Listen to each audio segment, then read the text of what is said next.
Dzień dobry, dobry wieczór. Witam serdecznie w kolejnej audycji Bez Celibatu, audycji, w której jak zwykle rozmawiamy o sprawach ważnych, trudnych, kontrowersyjnych, ale zawsze staramy się szukać tej biblijnej, szerzej perspektywy światopoglądu chrześcijańskiego. Dzisiaj mamy szczególnego gościa i nie jest to audycja Bez Celibatu Plus, tak jak chcemy zapraszać specjalnych gości, ale ten gość dzisiaj jest związany z wydarzeniami bieżącymi, które mają miejsce w Syrii. Ze mną dzisiaj jest... Leszek Kasieczka. Tak, bardzo się cieszę, że udało nam się połączyć. Zacznijmy od tego, żeby dowiedzieć się czegoś o tobie w kontekście Open Doors. Powiedz, czym jest Open Doors? Co to jest za organizacja? Czym się zajmuje? Open Doors jest chrześcijańską organizacją międzydenominacyjną, której celem jest wspieranie prześladowanych chrześcijan. Tak się złożyło, że została powołana do życia albo powstała za sprawą wizyty brata Andrew w 1955 roku tutaj w Warszawie w trakcie Festiwalu Młodzieży Socjalistycznej, na który chciał przyjechać i po prostu rozmawiać z komunistami na temat Jezusa Chrystusa. I tak się wszystko zaczęło. Mój związek jest przedziwny, dlatego że ja przez większość swojego życia, czyli ponad 20 lat, pracowałem w korporacjach, ale później jakoś tak się złożyło, że te korporacje bardzo mocno zmieniały swój profil, w związku z tym moja część życia zawodowego tam uległa zakończeniu. I użyję może takiego dosyć przewrotnego sformułowania, żartobliwego, jak diabeł nie wie, co zrobić, to babę pośle. Moja żona po wizycie w kościele przyniosła magazyn Open Doors i powiedziała: zobacz, Leszku, szukają tam kogoś, kto by być może w jakiś sposób pomógł im ogarnąć tą pracę, która chyba wydaje mi się, że jest dosyć ważna z punktu widzenia życia chrześcijańskiego. Ja powiedziałem: no way. W kościele to ja nie chcę pracować i nigdy się jakby z tym za bardzo nie identyfikowałem, ale tak się stało, że poszedłem na pierwszą rozmowę, zresztą z moją żoną razem. Próbowaliśmy znaleźć to miejsce. Potem była druga rozmowa z moimi bezpośrednimi przełożonymi z Niemiec. I jakimś cudem zostałem po prostu w tej organizacji. To było ponad 10 lat temu i tak przez 10 lat łącznie z innymi chrześcijanami jesteśmy zaangażowani w to, żeby próbować zainicjować coś, na czym bardzo nam zależy, a co jest jakby takim pierwotypem misji Open Doors, który wziął się jeszcze z inicjatywy brata Andrew, dlatego że jego marzeniem było to, żeby każdy chrześcijanin, który dzisiaj żyje w opresyjnym środowisku i jest prześladowany, miał brata, miał siostrę, która będzie po prostu otaczała go tak zwaną troską modlitewną. I do tego my dążymy, próbując budować ruch modlitewny osób, które są zaangażowane w modlitwę, dlatego że wierzymy, że ten spektrum naszych narzędzi w Kościele przede wszystkim to jest modlitwa i od tego się wszystko zaczyna i później wszystkie działania, których gruntem jest miłość do Jezusa Chrystusa i do siebie nawzajem. Jak szeroko Open Doors działa dzisiaj na świecie?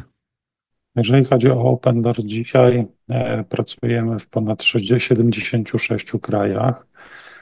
Próbujemy odpowiadać na potrzeby 365 milionów prześladowanych chrześcijan. Oczywiście w bardzo niewielkim zakresie jesteśmy w stanie to zrobić, dlatego że skala prześladowań jest olbrzymia. Natomiast to, co jest, myślę, że ważne dla nas, to to, że Open Doors nie eksportuje pracowników do krajów prześladowań, ale stara się odkrywać Kościół tam istniejący i w oparciu o ten Kościół, który Bóg powołuje do życia, budować sieci, które stają się później tak zwanymi sieciami partnerskimi i wykonawczymi, jeżeli chodzi o pracę wspierającą. Co często jest też bardzo ważne dla tamtejszych wspólnot chrześcijańskich, bardzo mocno je też zbliżających, budujących też mosty pomiędzy nimi. Natomiast w sensie organizacyjnym bardzo wielu jak gdyby przestrzeniach albo krajach nie możemy działać oficjalnie, w związku z tym mamy, powiedziałbym, taką organizację, która wymusza zachowanie po prostu reguł bezpieczeństwa. I jako tako polski zespół i żaden tak zwany zespół deweloperski nie jest zaangażowany w przeprowadzanie projektów albo w realizację, koordynowanie projektów.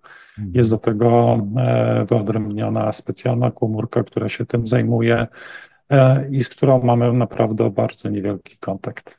A osobiście też bywasz w różnych krajach? Osobiście staram się raz na jakiś czas być, dlatego że oprócz tej misji, którą my mamy związaną z pośredzeniem bezpośrednio Kościoła, to co staramy się też pokazać, to to, że ten Kościół, który Bóg zapoczątkowuje w przeróżny sposób, naprawdę w przeróżny sposób, jest częścią czegoś więcej, w takim sensie, że Kościół nie jest tylko i wyłącznie małym, lokalnym tworem, ale rzeczywiście jest czymś globalnym i staramy się to bardzo mocno podkreślać, tylko żeby chrześcijanie, którzy dzisiaj doświadczają prześladowań, mieli głębokie przekonanie, że nie są porzuceni, nie są opuszczeni, ale że jest ktoś, komu na nich bardzo zależy.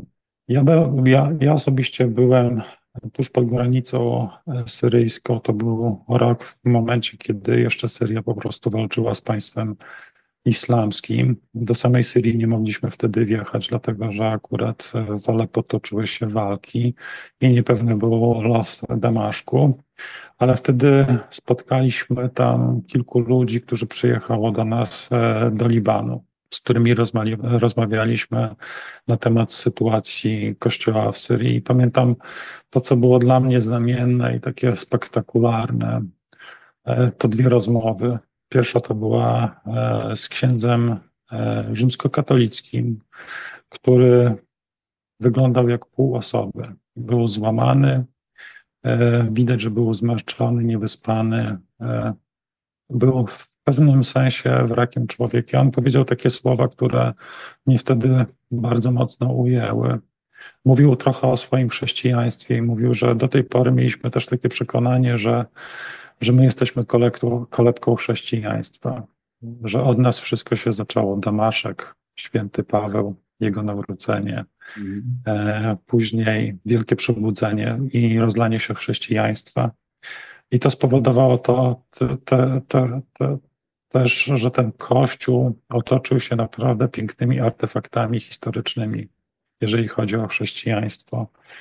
I ten ksiądz powiedział wtedy takie słowa: mieliśmy wrażenie, że po prostu w naszych rękach jest całe dziedzictwo, cała wiedza, cała nauka chrześcijańska i że mamy wszystko. A teraz przyszło państwo islamskie, zabrało nam to wszystko, ale teraz zrozumieliśmy, na czym polega Kościół. To była jedna rzecz. A druga rzecz, która mnie bardzo mocno ujęła, oczywiście wtedy te działania wojenne spowodowały wielki eksodus ludzi do tego stopnia, że ci Syryjczycy, którzy uciekli z Syrii, a osiedlili się w Libanie, stanowili 1/4 społeczeństwa libańskiego. I to było i to było niesamowite spotkanie, dlatego że chrześcijanie byli pierwszymi, którzy chyba się wtedy pojawili zaraz przy granicy i zaczęli służyć tym osobom uciekającym. Poprzez to, że starały się zaopiekować ich potrzebami materialnymi, ale też i duchowymi. A wzięło się to z tego, że to gotowość i otwarcie do tego, żeby posłuchać tych, którzy przychodzą, mając naprawdę dobre intencje, wzięły się po prostu z tej miłości, która się tam dokonywała albo która była okazana. I ta otwartość spowodowała to, że jak siedziałem w tym obozie dla uchodźców z kobietami, z dziećmi, z mężczyznami, to oni mieli wtedy gotowość do tego, żeby czytać słowa chociażby z Ewangelii Mateusza, które zostało im przekazane. Normalnie w swojej kulturze prawdopodobnie nikt nie wziąłby do ręki Pisma Świętego, Nowego Testamentu i nie czytałby o Jezusie z Nazaretu. Jasne. Główny powód, dla którego chciałem, żebyśmy porozmawiali, to są wydarzenia w Syrii. Więc porozmawiajmy o sytuacji chrześcijan. W tej chwili otwieramy wiadomości, widzimy ludzi wiwatujących na ulicach, cieszących się ze zmiany. Jeszcze niedawno prezydentem był Bashar al-Assad. Co to jest za człowiek? Jak chrześcijanie mieli się pod jego rządami w tym kraju?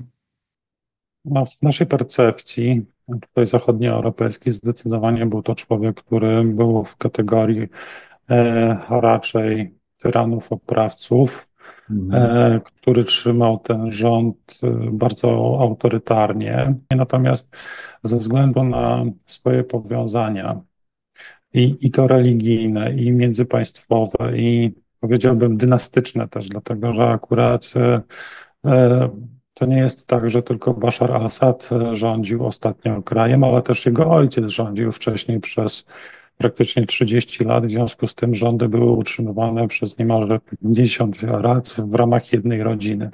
To jest trochę synonimiczne w stosunku do tego, co dzieje się w Korei Północnej. Natomiast to, czym rzeczywiście chrześcijanie mogli się cieszyć, to tym aspiracjami akurat e,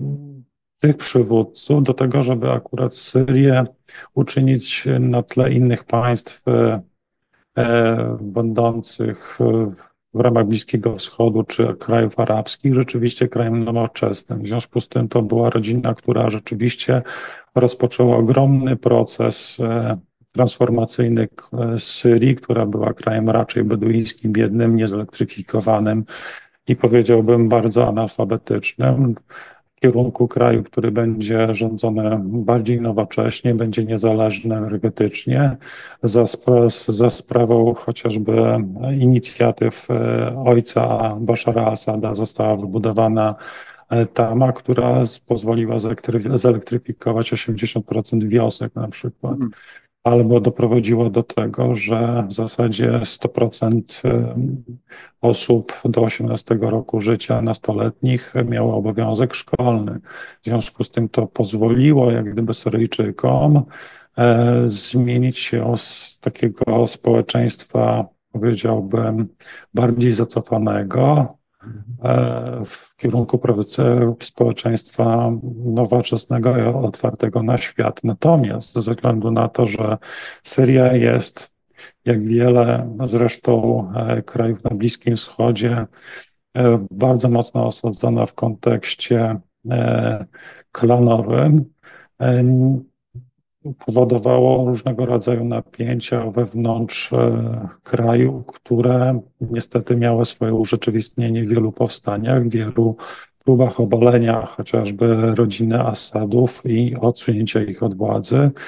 I niestety skutek tego typu poczynania zwykle był bardzo, albo skutki tego typu poczynań, zwłaszcza jeżeli chodzi o chrześcijan, były bardzo negatywne. W sensie niestety ludzie się biją, ale cierpią na tym najczęściej zwykli cywile. Czy to począwszy od 2011 roku i zaangażowania państwa islamskiego w próbę obalenia Bashara Assada, czy chociażby teraz, no niestety mamy do czynienia po prostu z kolejną eskalacją konfliktu wojennego, który powoduje po prostu najzwyczajniej niepewność i cierpienie chrześcijan. Wspomniałeś o chrześcijanach w kontekście tych buntów, rebelii przeciwko Asadowi. Czy chrześcijanie występowali przeciwko niemu? Nie występowali przeciwko niemu, ale mogli się cieszyć względną wolnością religijną. W związku z tym, kiedy chociażby były podejmowane próby przez Al-Kaidę, która była chyba taką najsilniejszą opozycją w pewnym momencie w ostatnim czasie, czy później przez państwo islamskie, czy później przez front Al-Nusra chociażby, to niestety ze względu na swoje preferencje niejako, jeżeli chodzi o osoby sprawujące władzę, niestety były też bardzo często targetowane jako przeciwnicy chociażby tychże zmian, które ktoś próbował zaprowadzić. W związku z tym dochodziło po prostu czy to do ludobójstwa, co do którego nigdy jakby nie zostało chociażby potwierdzone, ale ono się tam dokonało, czy do wielkiego eksodusu chrześcijan z Syrii. To, co też jest znamienne, to że warto powiedzieć trochę o statystykach, dlatego że to chrześcijaństwo tam jest głównie oparte o Kościół Wschodni i Kościół katolicki. Niewielką część tego chrześcijaństwa stanowią tam protestanci, bo około 20, czy tam stanowią protestanci, głównie z tych nurtów, powiedziałbym, bardziej historycznych. Natomiast ci chrześcijanie przed konfliktami stanowili około 5% tkanki społecznej z 20-milionowego społeczeństwa. Natomiast wszystkie wojny w ostatnim czasie i konflikty doprowadziły do wielkiego eksodusu chrześcijan, do opuszczenia kraju. W związku z tym dzisiaj mówimy o tym, że ten kościół skurczył się tam w zasadzie do poziomu 2%. czyli tak mniej więcej stanowi około 500 tysięcy chrześcijan i to tych najbiedniejszych, których najczęściej nie było stać na to, żeby po prostu szukać kraju poza granicami Syrii, który by im zapewnił bezpieczeństwo. Okej. No i teraz mamy ten przewrót w kraju. Do władzy dochodzą nowi ludzie. Kim są ci, którzy teraz przejmują władzę? A to jest bardzo dobre pytanie, kim oni są, dlatego że ostatnio rozmawialiśmy akurat z naszymi partnerami, tego nie mogę powiedzieć. To jest bardzo dobre pytanie, kim oni są, dlatego że sam Kościół dzisiaj nie jest pewny co do intencji ludzi, którzy dzisiaj przeprowadzili przewrót i dokonali rebelii. Wiadomo, że nie można liczyć dzisiaj na tą część już opozycji Bashara al-Assada, która by mogła stanąć w obronie chrześcijan. Natomiast organizacja, która się bardzo niedawno pojawiła, czyli Hayat Tahrir al-Sham, czyli Narodowy Front na Rzecz Wyzwolenia Lewantu, ma swoje bezpośrednie korzenie w organizacji, która była bardzo wcześnie związana z Al-Kaidą i wywoła się bezpośrednio z Al-Kaidą, a później z frontu Al-Nusra. I niestety część osób, które przynależą do tej organizacji, one sprawowały kontrolę nad częścią Syrii, tej prowincji Idlib. I wiemy po sposobie sprawowania rządu, że niestety chrześcijanie tam nie mogli cieszyć się wolnością religijną. Czyli oni musieli się zachowywać po prostu w taki sposób, który wymuszało bardzo mocno państwo islamskie w momencie, kiedy objęło władzę. Na przykład przywódcy duchowi i sami duchowni nie mogli chociażby zakładać żadnych elementów stroju wskazującego na to, że są duchownymi chrześcijańskimi, nie mogli chociażby nosić habitów i musieli ukrywać fakt, że są chrześcijanami, nie mogli prowadzić żadnej działalności misyjnej, to już w ogóle było bardzo mocno zabronione. I to prawo muzułmańskie było bardzo mocno egzekwowane w tejże prowincji przez ludzi, którzy dzisiaj deklarują wszemi wobec, że pragną wolnej Syrii dla wszystkich, niezależnie od tego, kto jakiego jest wyznania, z jakiego plemienia pochodzi i czemu hołduje.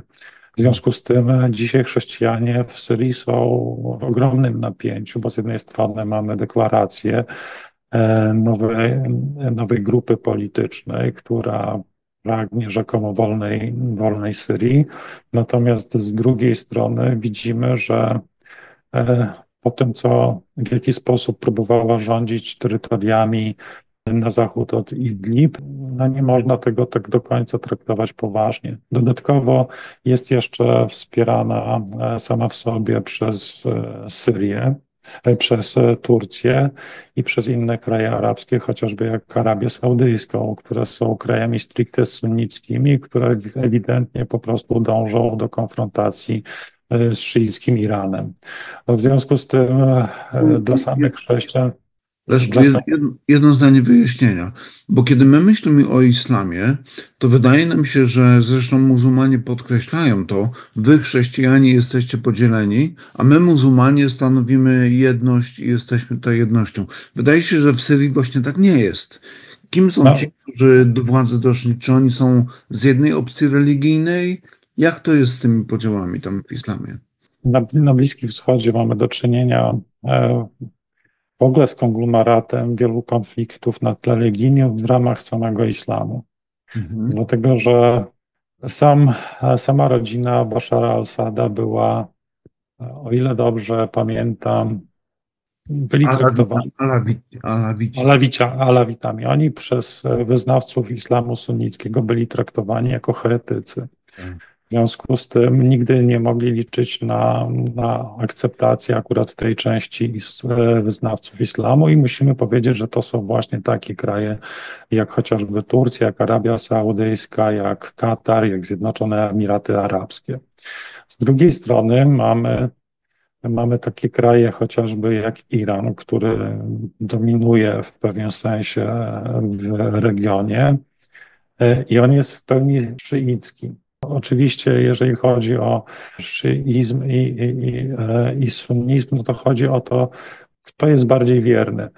W związku z tym, jeżeli mamy dzisiaj albo mieliśmy u władzy Bashara al-Assada, dla sunnitów on był odwiecznym wrogiem, był wspierany bezpośrednio przez Iran i jeszcze do tego był bardzo mocno wspierany przez Hezbollah, który miał swoją siedzibę w Libanie, który tak de facto bardzo mocno stoi też za tym, co dzisiaj się dzieje, chociażby jeżeli chodzi o kwestię palestyńską.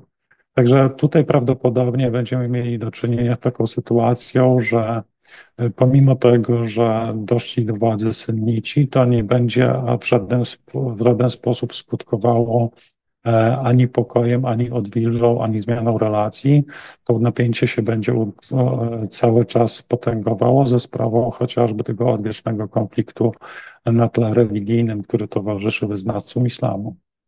Czyli to może oznaczać, że teraz ten przewrót, który nastąpił, to może oznaczać, że to wcale nie jest koniec tych zmian, ale jeszcze teraz będą następowały walki wewnętrzne. Ale te walki wewnętrzne tam nieustannie trwają, tylko one mają po prostu lepszą albo gorszą prasę w tym sensie, bo mam wrażenie, że my części jak gdyby przekazów nie śledzimy, natomiast co jakiś czas dochodziło do bombardowań, co jakiś czas dochodziło do różnego rodzaju reakcji, chociażby sił, które wspierały samego byłego prezydenta Bashara al-Assada. Musimy też pamiętać o tym, że akurat bardzo mocno na rzecz walki i wyzwolenia akurat spod okupacji państwa islamskiego Rosja była czynnie zaangażowana w cały ten konflikt, wspierając armię syryjską militarnie w zasobach nie tylko i wyłącznie, jeżeli chodzi o sprzętowych, ale też ludzkich. W związku z tym tutaj mamy do czynienia też z taką swego rodzaju wojną proxy różnego rodzaju mocarstw i w tle gdzieś tam też między innymi jest Izrael, który też ostatnio dokonał za sprawą chociażby samolotów amerykańskich ataku na 75 celów w samej Syrii, które były zorientowane na zniszczenie jednostek armii samego Bashara al-Assada.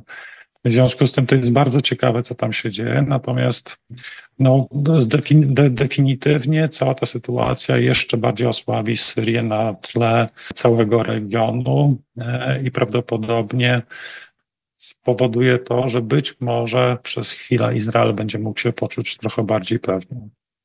No właśnie, bo teraz w wiadomościach, które ostatnio słuchałem, to Izrael dążył do zniszczenia tych zasobów wojskowych, tak żeby one nie były użyte przeciwko nim, więc to jest chyba coś, co oni próbowali osiągnąć.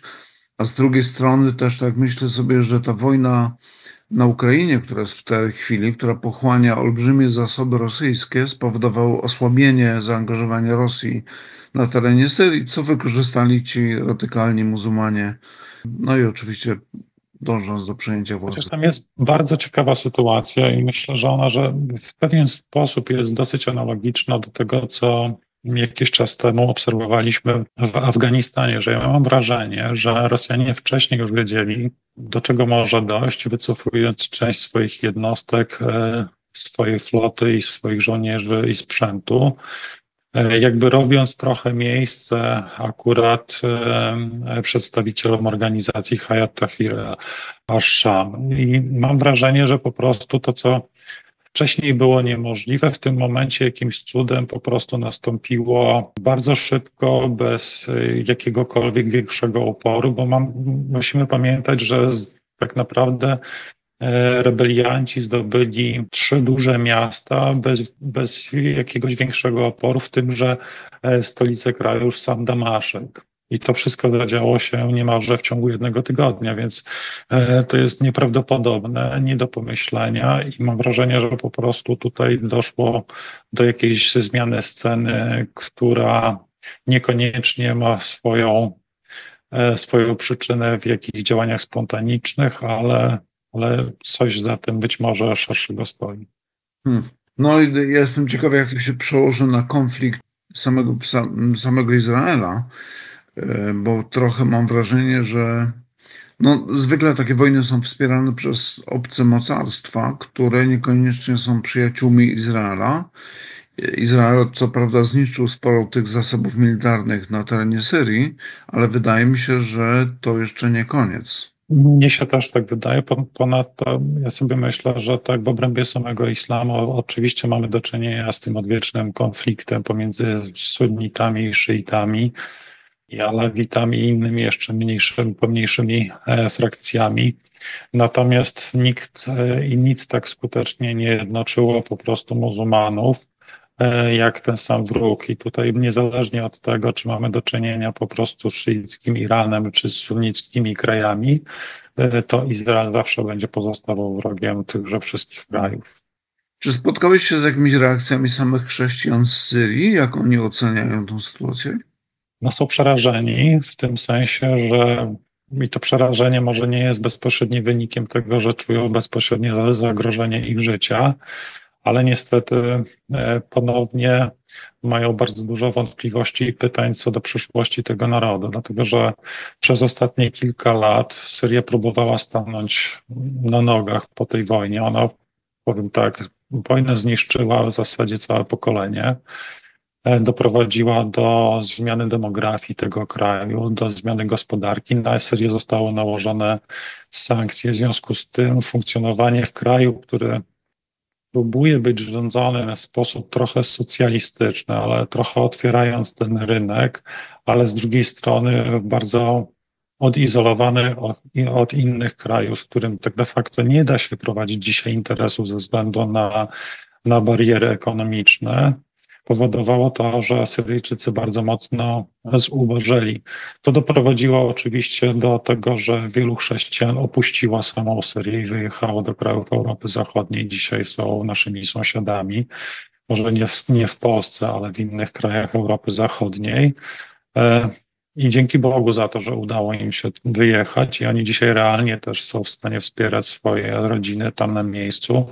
Natomiast dzisiaj, z tego co wiem, wielu chrześcijan znowu staje przed decyzją o tym, czy przypadkiem nie powinni wystąpić złożyć wniosków azylowych i próbować opuścić kraj, dlatego że jest bardzo dużo nie wiadomo co do tego, w jaki sposób ten kraj będzie rządzony przez HTS.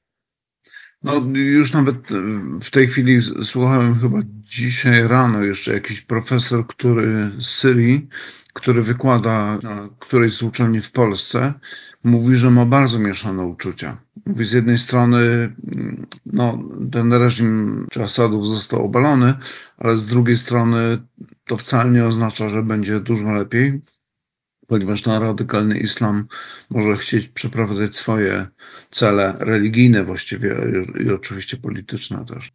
Tak, biorąc pod uwagę jak gdyby pochodzenie HTS i przypatrując się, jaki jest rodowód, bardzo zdziwiłoby mnie to, gdyby rzeczywiście oni byli tą liberalną częścią dzisiaj, chociażby skłaniającą się ku temu, żeby zliberalizować podejście, żeby zmienić podejście, jeżeli chodzi o kwestie religijne, kulturowe w tym kraju. W swojej przeszłości raczej mieli zupełnie inne podejście i mam wrażenie, że akurat to, co im przyświecało bardzo mocno, to wprowadzenie rzeczywiście bardzo radykalnej formy prawa szariatu we wszystkie sfery życia społecznego kraju. Zresztą tak czy owak Syria jest krajem muzułmańskim.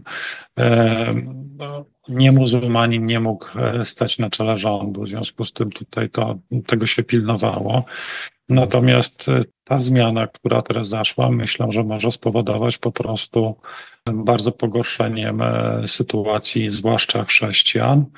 I oni sami nie wiedzą, czego mogą się spodziewać. W związku z tym ostatnie relacje, jakie słyszałem, to chociażby w momencie, kiedy HTS przechodziło przez Aleppo, to spowodowało to, że w zasadzie tylko przeprowadzono jedno nabożeństwo w niedzielę, które miało miejsce jeszcze tak naprawdę w piwnicy kościoła.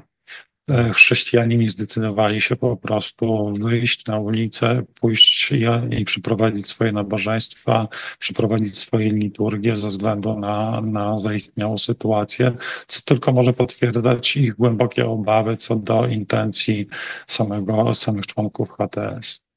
No tak się wydaje, jak oglądałem te obrazki z telewizji, które relacjonują, co tam się dzieje i widzę takie niesamowite emocjonalne zaangażowanie w te wydarzenia, no to myślę, że kiedy tłum jest pobudzony tak bardzo emocjonalnie tym, co się dzieje, to naprawdę staje się nieprzewidywalny. Więc potrafię sobie wyobrazić obawy chrześcijan mieszkających tam. Ale ja to też rozumiem. Ja sobie myślę, że to jest tak, ja powiedziałem trochę o Basharze al-Assadzie i jego ojcu w takich kategoriach rzeczy, które udało mu się zmienić, ale też to, co należy zauważyć, to to, że to było państwo, które było rządzone autorytarnie, w którym bardzo mocną rolę odgrywały służby specjalne, które inwigilowały, które często barbarzyńsko przesłuchiwały i doprowadzały do cierpienia też dużą część społeczeństwa poprzez stosowane represje. Więc z tego powodu ja myślę, że ta część społeczeństwa dzisiaj z jednej strony to jest taki miks radości wynikający z jednej strony ze zwycięstwa jakiejś prawdy religijnej w ich życiu, ale z drugiej strony to jest taki trochę złapanie oddechu po represjach, które towarzyszyły im codziennemu życiu. Tak. Ja tylko się zastanawiam, czy nie będzie takiego syndromu jak w Rzymie po spaleniu, kiedy Neron podpalił Rzym i zwalił całą winę na chrześcijan. Tu oczywiście całej winy nie da się na nich zrzucić, ale wydaje mi się, że ta świadomość jest, że chrześcijanie głosowali na Asada, kiedy były jakiekolwiek wybory, czy to było. Taka jest ogólna percepcja społeczeństwa, zwłaszcza muzułmańskiego, jako chrześcijanie generalnie w tych krajach muzułmańskich są postrzegani jako kolaboranci z Zachodu i oni są tak naprawdę agentami albo ambasadorami samego diabła wcielonego. Przywołuje się to, niestety odwołują się do tego, żeby wskazywać na niestety dzisiaj już rozwiązły, bym powiedział, styl życia Europy, która tak de facto jest postchrześcijańska, a nie chrześcijańska, ale cały czas w jakiś sposób to chrześcijaństwo gdzieś jest tam, przynajmniej w nazwie, ma swoje odzwierciedlenie i tak jest postrzegane. Pamiętam, że rozmawiałem ze swoim przyjacielem, który jest nawróconym imamem i dla niego chrześcijanie to są to były osoby, które piją alkohol 24 godziny na dobę, 7 dni w tygodniu i uprawiają po prostu nierządny seks też w ten sam sposób. I taka jest percepcja i taka jest narracja radykałów muzułmańskich właśnie w krajach Bliskiego Wschodu, dążących do radykalizacji. No ja też spotkałem się z takimi określeniami, że Europa to oczywiście chrześcijanie.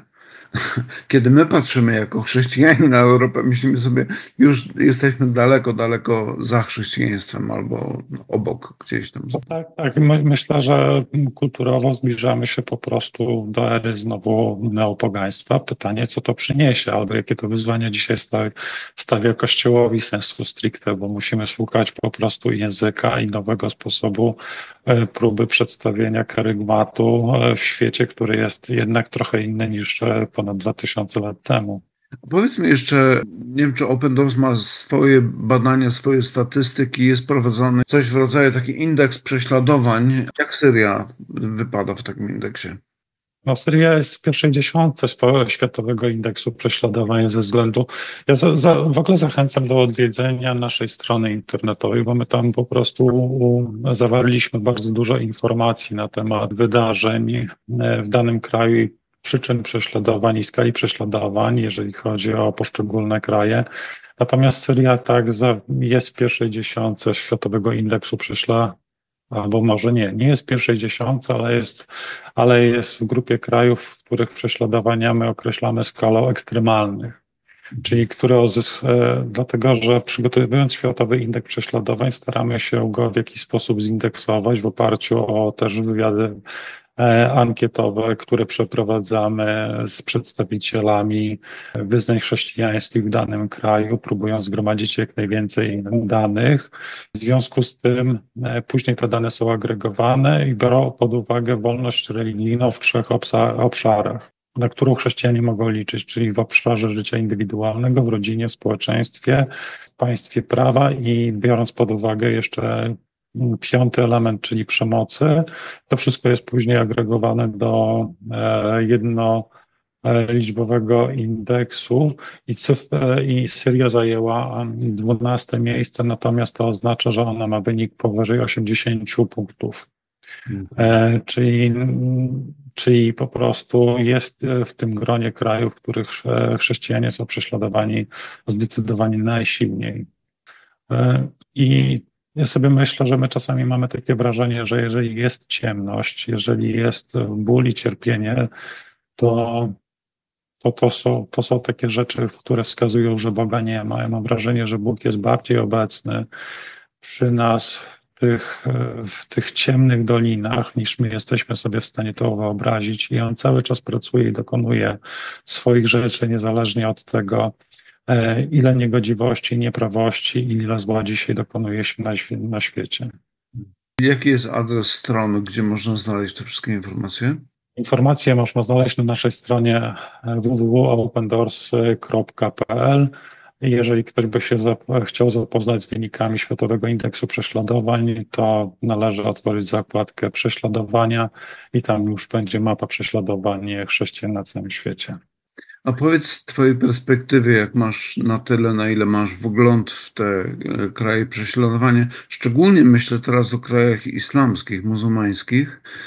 Kiedy my myślimy o muzułmanach, to myślimy chyba raczej przez pryzmat tych różnych scen, które gdzieś tam pojawiają się w internetach, gdzie widzimy przemoc, widzimy bezwzględność.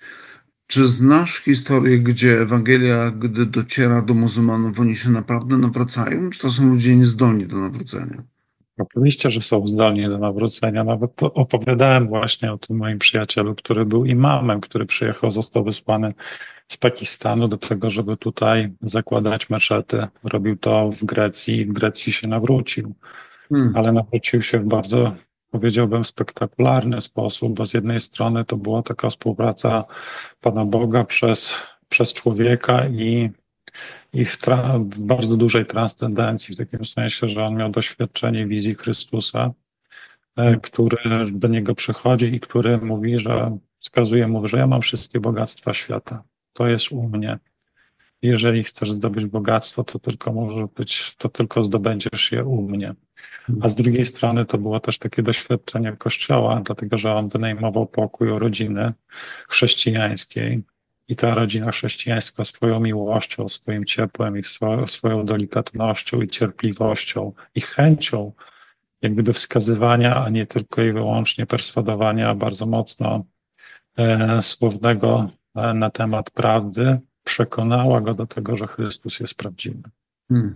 I on w końcu uwierzył w Chrystusa, jak sobie połączył te kropki, tą wizję, dla której na początku nie ufał, z tym doświadczeniem zmienionego życia tej pary chrześcijańskiej. I wtedy powiedział, Bóg jest prawdą. A wszystko się zaczęło zupełnie gdzie indziej, 7 lat wcześniej, jak on zmierzał do meczetu i on to pamięta najbardziej. Jak zmierzał do meczetu, to było święto muzułmańskie, on był ubrany w bardzo piękny biały strój i w Pakistanie to jest tak, że chrześcijanie tam mają najgorsze roboty. I chrześcijanin najzwyczajniej zamiatał tam po prostu ulicę, bo co on lepszego może robić. I w pewnym momencie on podszedł do niego i zapytał się, czy mogę się o ciebie, proszę pana, pomodlić? Jestem chrześcijaninem i chciałem po prostu się o pana pomodlić. Z taką nadzieją, odwagą i zabawą. I on tylko modlił się krótką modlitwą, Panie Jezu, objaw mu siebie.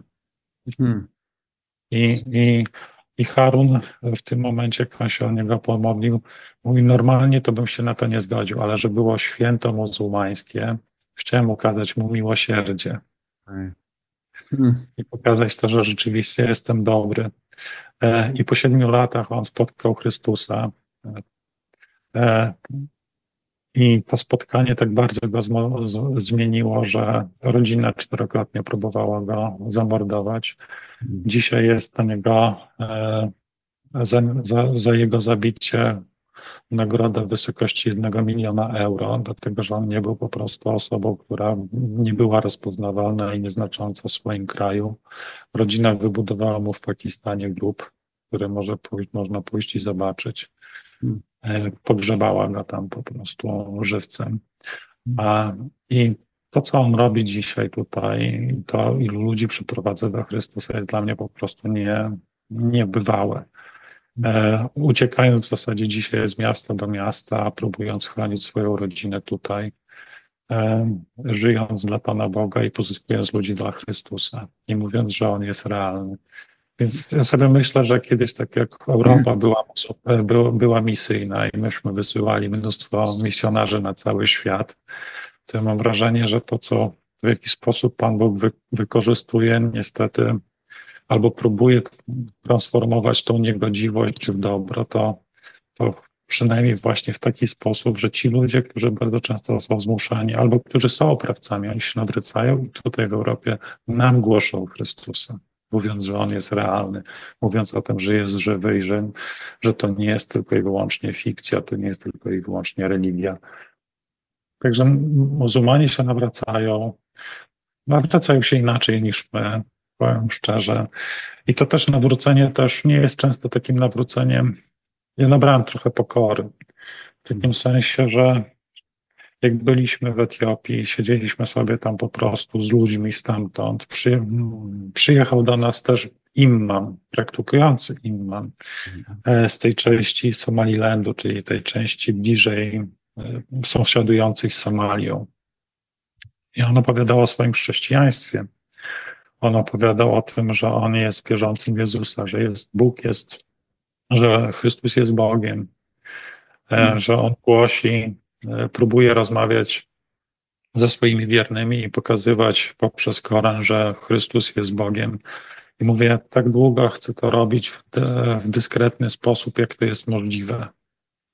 Ale wiem, że w pewnym momencie po prostu będę musiał jawnie powiedzieć, że ja jestem chrześcijaninem, że ja jestem dzieckiem Bożym i że to wywoła po prostu taką zmianę mojej rzeczywistości, że ja nie wiem, czy ja będę w stanie zachować swoje życie.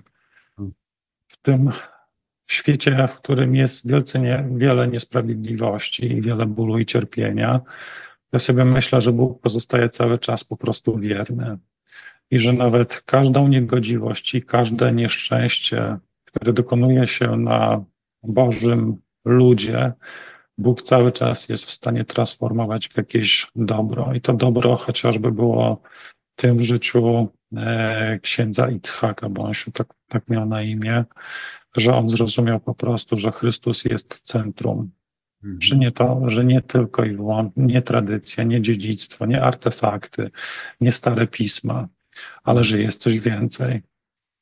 Co byś powiedział dzisiaj chrześcijanom, którzy, kiedy myślą o Bliskim Wschodzie, o islamie, są przerażeni, a z drugiej strony nie wiedzą, co robić?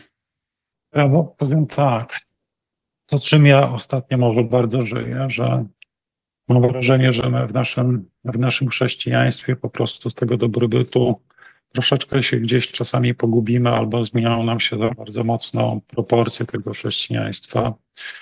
Jak czytam list do Koryntian Pawła, on przechodzi przez różne rzeczy życia w tym kościele, lepsze, gorsze, piękniejsze, mniej piękne, ale ten list w zasadzie kończy hymną miłości, który my czytamy na ceremoniach ślubnych niepoprawnie, bo powinien być każdorazowo czytany z każdym razem, na każdym nabożeństwie.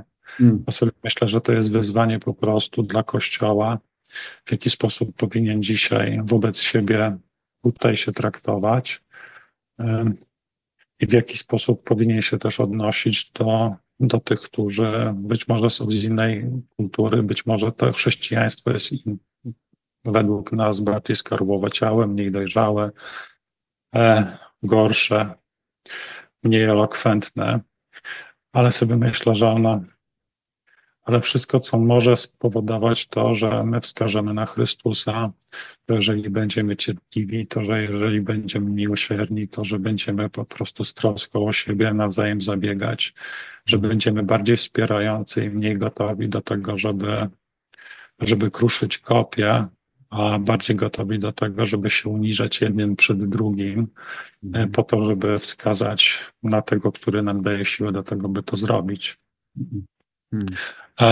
I druga rzecz, naprawdę jesteśmy Kościołem, w sensie ciałem Jezusa Chrystusa.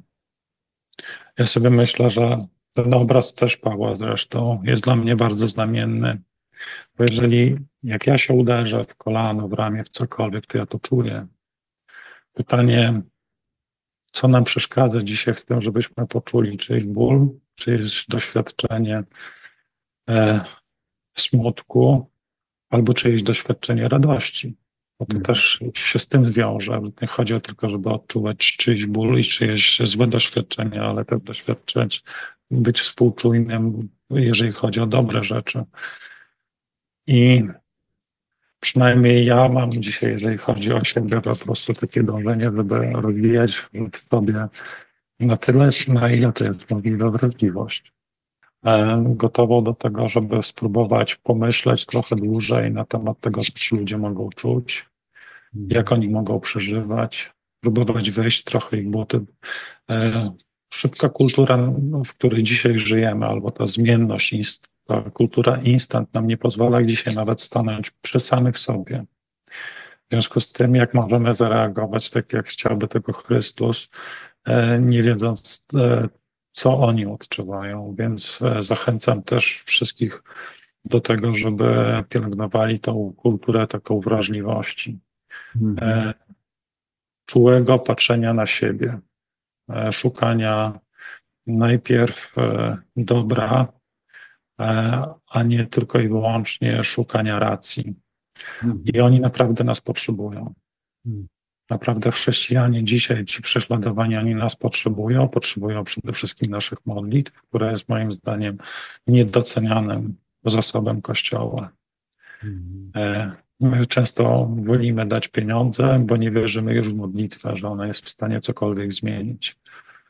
Sobie myślę, że modlitwa jest taką rzeczą, która naprawdę jest w stanie przynosić dzisiaj, albo wiara z modlitwą jest w stanie zmieniać rzeczywistość. I zachęcam wszystkie kościoły do tego, żeby w pierwszej kolejności szły na kolana i na kolanach szukały odpowiedzi dla Kościoła, licząc na to, albo wierząc w to, że Pan Bóg odpowie. I On zawsze odpowiada. Czasami przychodzi w takich momentach, że my na to już nie liczymy, ale zawsze jest wierny.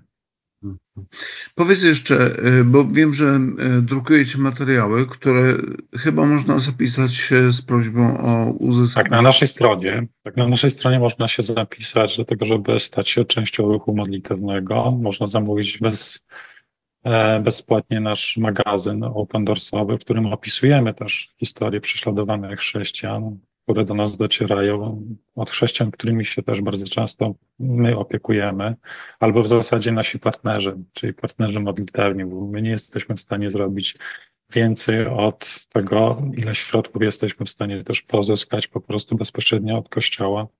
Nie bazujemy na żadnym wsparciu instytucjonalnym. To nie jest uważamy, że świat nie jest w stanie zrozumieć tego, przez co przechodzi Kościół do momentu, kiedy się nie stanie częścią Kościoła.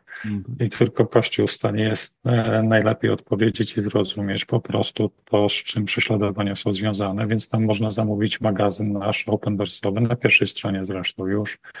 I w tym magazynie jest coś, co jest sercem tego magazynu, czyli jest kalendarz modlitw, w którym są zawarte intencje modlitewne na każdy dzień.